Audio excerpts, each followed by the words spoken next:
Hello students, मैं अनुपमा लाखे आपके सामने प्रस्तुत हूँ आपका चहेता सब्जेक्ट लेके जिसका नाम है कंपनी लॉ। और आज हम क्या देखने वाले हैं? हम लोग फिर से देखने वाले हैं प्रविवरण में असत्य कथन या मिथ्या वर्णन। पिछले लेक्चर में हमने देखा हुआ था कि असत्य कथन क्या होता है, बराबर है। एक प्रविवरण में असत्य कथन क्या होता है और उसका विपरीत परिणाम इन्वेस्टर्स के ऊपर यानी ही जो अपना पैसा कंपनी में निवेश करता है इसके ऊपर क्या होता है और असत्य कथन क्यों नहीं करना चाहिए इसके बारे में हमने जानकारी ली थी। लेकिन आज देखने वाले हैं यदि प्रविवरण में असत्य कथन होता है तो उसके लिए दायित्व किन किन लोगों का बनता है। तो इन्होंने जो कंपनी एक्ट में बताया है उन्होंने दो प्रकार के दायित्व के बारे में वर्णन किया हुआ है। एक है दीवानी दायित्व और दूसरा है आपराधिक दायित्व। और आज जो हम अपने लेक्चर में देखने जा रहे हैं वो आज सिर्फ हम लोग देखेंगे दीवानी दायित्व। तो बड़े ध्यान से देखिए, ये बहुत महत्वपूर्ण आज का अपना टॉपिक है। और जब भी कोई कंपनी बनाता है और अपने शेयर्स या अंश जनता को जारी करना चाहता है तो उसे बहुत ही ध्यान से देखना है कि मेरे प्रविवरण में किसी भी प्रकार की कोई त्रुटि नहीं रह गई है और खास तौर पे मेरे इसमें कोई असत्य कथन वर्णन नहीं किया गया है। और क्या होता है यदि असत्य कथन वर्णन किया गया है तो हम लोग देखते हैं तो दायित्व किन किन का बनेगा और उसके लिए उन्हें क्या दंड प्राप्त होगा। तो सबसे पहले देखते हैं कि दीवानी दायित्व एक तो कंपनी के विरुद्ध किया जाता है या वो व्यक्ति जिनके द्वारा या कंपनी ने जिन्हें अधिकार दिया है प्रविवरण जारी करने का उन व्यक्तियों के खिलाफ किस तरह का दायित्व बनता है। कंपनी से किनको अधिकार प्राप्त हुआ है एक प्रविवरण जारी करने का? प्रविवरण जारी करने का अधिकार प्राप्त हुआ है संचालकों को, प्रवर्तकों को तथा विशेषज्ञों को। यह अधिकार प्राप्त हुआ है कंपनी की तरफ से कि वो कंपनी के प्रविवरण को जारी करे ऑन बिहाफ ऑफ कंपनी, यानी कंपनी के तरफ से ये लोग हैं जो प्रविवरण जारी करने का अधिकार रखते हैं। तो जो अधिकार रखता है वही क्या होता है? उत्तरदायी होता है।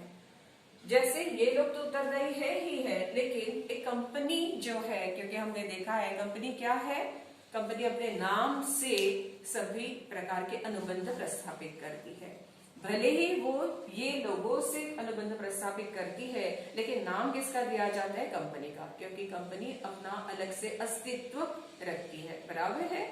तो हम लोग देखते हैं कि ये जो प्रविवरण में असत्य कथन है इसके लिए दीवानी दायित्व कंपनी का भी होता है और साथ ही साथ इन व्यक्तियों का भी होता है। तो सबसे पहले देखते हैं कि कंपनी के विरुद्ध अगर हमें कोई ये करनी है, केस फाइल करनी है तो हमें मिलने वाले अधिकार, हमें मिलने वाले यानी हम लोग अपने आप को समझते हैं अभी अंशधारी। और हम लोग देखते हैं कि हमारे साथ धोखा हुआ है। धोखा किस प्रकार का हुआ है? क्योंकि प्रविवरण में असत्य कथन हुआ था, इस वजह से हमारे साथ धोखा हुआ है और हम अधिकार रखते हैं कि कंपनी के विरुद्ध कोई केस दर्ज कर सके। ठीक है, तो जब हमें दो प्रकार के अधिकार प्राप्त है, एक तो वो अंश लेने हेतु किए गए अनुबंध की समाप्ति। देखिए, जब हम लोग कोई अंश लेना चाहते हैं कंपनी की तरफ से तो दोनों के बीच में ठहराव होता है, अनुबंध होता है। क्या अनुबंध होता है? सबसे पहले हमने कंपनी के पास एप्लीकेशन दी है, बराबर है, और कंपनी ने फिर बाद में हमें उस शेयर को आवंटित किया है यानी शेयर्स को अलॉट किया है।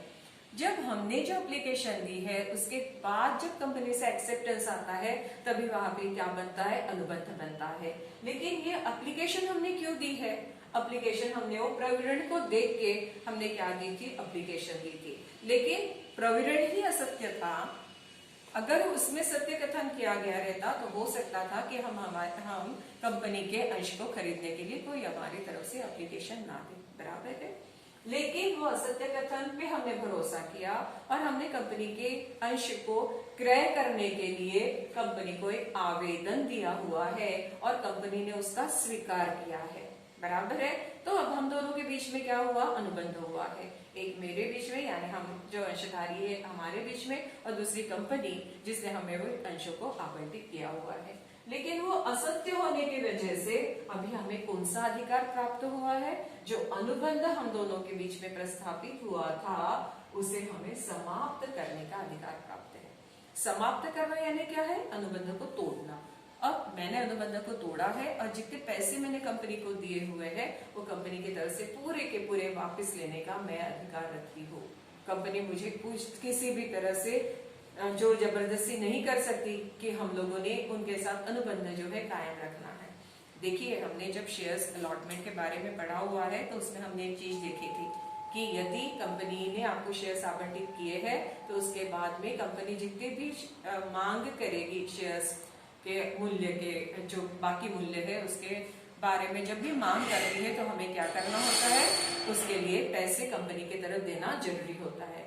लेकिन देखिए, हम लोग वो पैसे अगर नहीं दे पाते हैं तो कंपनी अधिकार रखती है कि हमने जितने भी कंपनी को पैसे दिए थे आवेदन के समय या हमने जो अलॉटमेंट के समय भी पैसे दिए हुए थे वो कंपनी अपने पास रखने का अधिकार रखती है, हम लोगों को वापस नहीं मिलते, क्योंकि तब हमें ये अनुबंध समाप्ति के लिए उनकी तरफ से किसी भी प्रकार की कोई परमिशन नहीं मिलती है।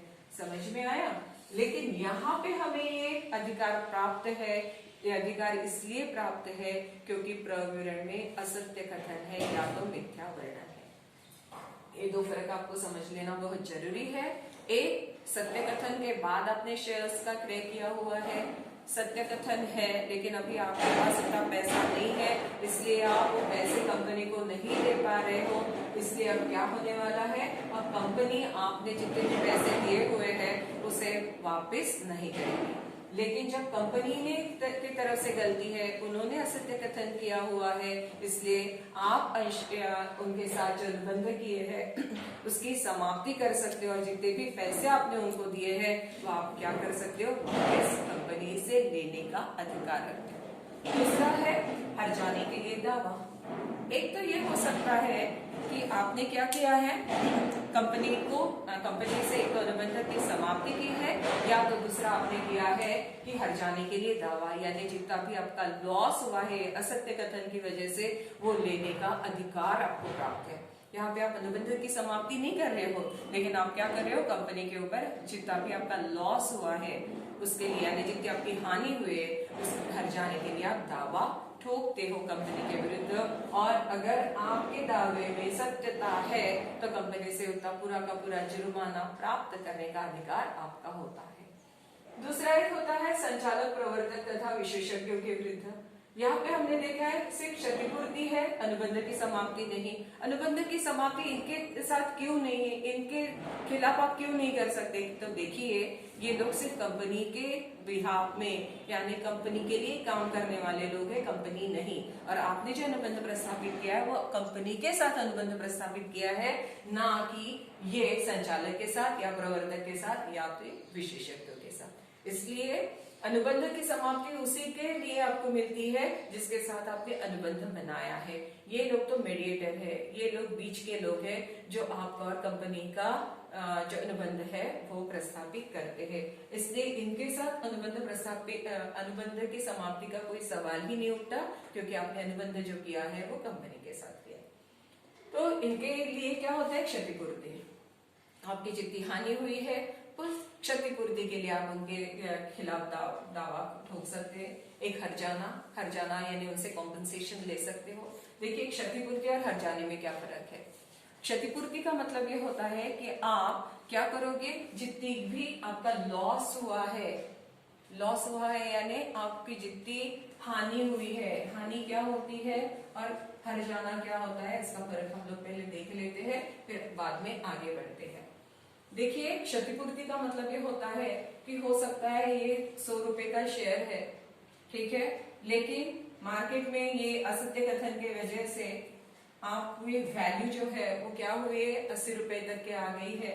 आपका ये 20 रुपए का जो लॉस है वो आप ये इनके द्वारा ले सकते हो, क्योंकि क्षति आपको कितनी पहुंची है, 20 रुपए की, इसलिए आप ये ले सकते हो। यहाँ पे क्या है, हर्जाना यानी क्या है, आपने कंपनी के साथ अनुबंध किया, आपके पूरे के पूरे 100 रुपए इनसे लेने का आपको अधिकार प्राप्त होता है। समझ में आया? तो ये होता है हर्जाना और ये होती है क्षतिपूर्ति। चलिए आगे देखते हैं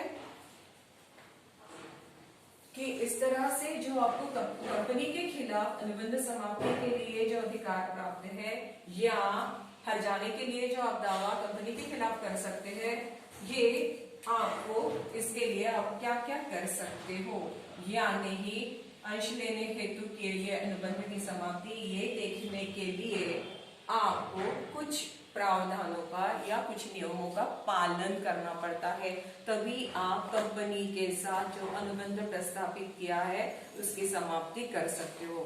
तो कौन सी चीजें हैं जो आपको ये अधिकार देते हैं, उसके लिए हम लोग अभी देखते हैं। सबसे पहले ये है कि ये प्रविरण कंपनी द्वारा या कंपनी के लिए जारी किया था। कंपनी के द्वारा या कंपनी के लिए जारी करने का अधिकार ये होता है कि प्रविरण किसी और व्यक्ति ने नहीं किया है। प्रविवरण में जो वर्णन किया गया हुआ है वो किसने किया है? कंपनी द्वारा ही किया गया हुआ है, या कंपनी ने जिस व्यक्ति को या जिस एजेंसी को अधिकार दिया हुआ है कि कंपनी के बिहाफ में आप प्रविवरण जारी कर सकते हो, उन्होंने यदि असत्य कथन किया है और उसके ऊपर भरोसा करके आपने अशोका क्रय किया है, तो ही आप अनुबंध समाप्ति के लिए कंपनी के लिए कोई अधिकार प्राप्त कर सकते हो। समझ में आ रहा है? क्या ने प्रविवरण एक तो कंपनी ने जारी करना चाहिए, या तो कंपनी ने जिस व्यक्ति को अधिकार दिया है उसने उसे जारी करना चाहिए, तो ही आप अनुबंध की समाप्ति कर सकते हो। दूसरा, एक असत्य कथन होना चाहिए। भैया अगर असत्य कथन नहीं है प्रविवरण में, तो आप तो अनुबंध की समाप्ति के लिए कोई दावा ठोक ही नहीं सकते। असत्य कथन है, उसके ऊपर आपने भरोसा किया हुआ है और आपके साथ धोखा हुआ है, इसीलिए अभी आप क्या कह रहे हो कि मुझे क्या करना है? अनुबंध की समाप्ति करनी है। लेकिन यदि असत्य कथन नहीं है और आप बाद में जाके बोल रहे हैं कि नहीं अभी मुझसे पैसा देना नहीं हो रहा है, या तो मुझे अभी कंपनी के शेयर्स में कोई इंटरेस्ट नहीं है, अब बचे हुए पैसे मैं देने वाला नहीं हूं, तो आपको वो अधिकार नहीं है। क्यों नहीं है? कथन सत्य था, बराबर है, असत्य कथन कोई भी नहीं था, इसलिए आप अनुबंध की समाप्ति नहीं कर सकते हो। ठीक है, असत्य कथन है तो ही आप अनुबंध की समाप्ति कर सकते हो। तीसरा ये है, कथन महत्वपूर्ण असत्य कथन से युक्त होना चाहिए। देखिए, महत्वपूर्ण असत्य कथन होगा तो ही आप अनुबंध समाप्ति के लिए दावा ठोक सकते हो। असत्य कथन महत्वपूर्ण कैसे होता है? महत्वपूर्ण तब समझा जाता है जब उस कथन के ऊपर भरोसा करके ही आप निर्णय लेते हो कि हाँ मुझे इस कंपनी के शेयर्स परचेज करने हैं। लेकिन जो कथन असत्य है उसको पढ़ने के बाद अगर आपने जो विचार किया है उसमें कोई परिवर्तन नहीं होने वाला है, तो उसे असत्य कथन नहीं कहा जाता है। क्यों नहीं कहा जाता है? क्योंकि उतना मायने नहीं रखता है। फिर बाद में क्या है? अंशधारी के प्रेरित करने, अंशधारी को प्रेरित करने वाला हो तथा उसने भरोसा करके आवेदन किया हो। यानी जो मैंने असत्य कथन यानी कंपनी की तरफ से जो प्रविवरण में असत्य कथन हुआ है वो कैसा होने वाला चाहिए कि आपको प्रेरित करने वाला होना चाहिए। प्रेरित करने वाला यानी क्या होता है कि मेरी इच्छा तो नहीं थी, सॉरी, लेकिन मैंने उसको पढ़ा और पढ़ने के बाद मुझे इच्छा हो गई कि हाँ मैंने अभी क्या करना चाहिए, इस कंपनी के शेयर्स को क्रय करना चाहिए, इस कंपनी के शेयर्स को परचेज करना चाहिए। यानी मैं प्रेरित हुई और प्रेरित होने के बाद मैंने उसके ऊपर भरोसा किया कि ये इन्होंने जो दिया है वो सत्य है और मैंने आवेदन किया है। प्रेरित होना चाहिए और फिर बाद में आपने उसके ऊपर भरोसा करके अगर आवेदन किया है तो ही आपका जो कंपनी के विरुद्ध अनुबंध समाप्ति के लिए जो अधिकार है वो आपको प्राप्त होता है। फिर है तथ्यों का असत्य कथन कानून का नहीं। देखिए क्या महत्वपूर्ण है, कानून सबको मालूम होना जरूरी है। अगर कानून के बारे में असत्य कथन कोई कंपनी के द्वारा दिया जा रहा है तो आपको मालूम होना चाहिए, किसी भी व्यक्ति को मालूम होना चाहिए कि कानून क्या होता है। यदि उसे कानून ही मालूम नहीं है और उसने कहा कि मैंने ये पढ़ के विश्वास किया और फिर इस कंपनी के अंशों को खरीदा हुआ है, तो उसे अनुबंध समाप्ति के लिए कोई अधिकार किसी भी कोर्ट से प्राप्त नहीं होता है। तथ्यों का यानी क्या है, हर कंपनी अपने अपने प्रिंसिपल्स बनाती है और कंपनी के उन प्रिंसिपल्स में उन्होंने अगर कोई असत्य कथन किया है जो कि कानून का असत्य कथन नहीं है लेकिन कंपनी की तरफ से दिया हुआ असत्य कथन है, तो उसे क्या कहा जाता है, असत्य कथन या मिथ्या वर्णन। फिर बाद में होता है अनुबंध खंड की कार्यवाही। अनुबंध खंड की कार्यवाही क्या होती है कि जैसे कंपनी जो है बंद पड़ने वाली है, लेकिन आपने उसके पहले ही या जो आपके पास जो समय दिया हुआ है वो समय के अंदर ही यदि आपने अनुबंध खंडन के लिए आवेदन किया है तो ही आप क्या कर सकते हो, अनुबंध खंडन यानी अनुबंध समाप्ति के लिए कंपनी की तरफ आवेदन दे सकते हो। समझ में आया है ये पूरा? तो ये होते दीवानी दायित्व। किसके खिलाफ है ये दीवानी दायित्व? कंपनी के विरुद्ध में। ठीक है, फिर ये क्या है, उसके लिए मैंने कहा कि अनुचित देरी। अगर आपने क्या किया है, अनुचित देरी की है, उचित समय में ही आपको ये खंड करने के लिए यानी अनुबंध समाप्ति के लिए आवेदन देना है, लेकिन आपने बहुत ज्यादा देरी कर दी तो आप अपना अधिकार खो देते हो। दूसरा है पुष्टि। पुष्टि का मतलब ये होता है कंपनी का सत्य कथन नियम आपको मालूम है, उसके बाद भी कंपनी ने जो दिया हुआ है लाभांश है उसका आपने लाभ लिया हुआ है, या तो आपने उस अंशों को बेचने का प्रयास किया है, या तो आपने उसके हस्तांतरण का प्रयास किया हुआ है, या तो कंपनी के तरफ से बुलाई गई सभा में आप शामिल हुए हैं तो आपने क्या दी है, पुष्टि दी हुई है। तो यदि आपके द्वारा पुष्टि दी जाती है तो आप ये अधिकार खो देते हो। कौन सा अधिकार खो देते हो? अनुबंध समाप्ति का। और समापन की शुरुआत यानी कंपनी अगर समापन में जा रही है तो एक बार वो समापन में जाना शुरू हो गई तो आप अनुबंध का समाप्ति नहीं कर सकते। आपको किसी भी हालत में इसके पहले ही आवेदन देना है कि हम लोग कंपनी के साथ में अपना जो अनुबंध है उसे समाप्त करना चाहते हैं। ठीक है, समझ में आ गया है? तो आज के लिए इतना काफी है। अगले लेक्चर में हम लोग देखेंगे कि अपराधी दायित्व क्या होता है। धन्यवाद।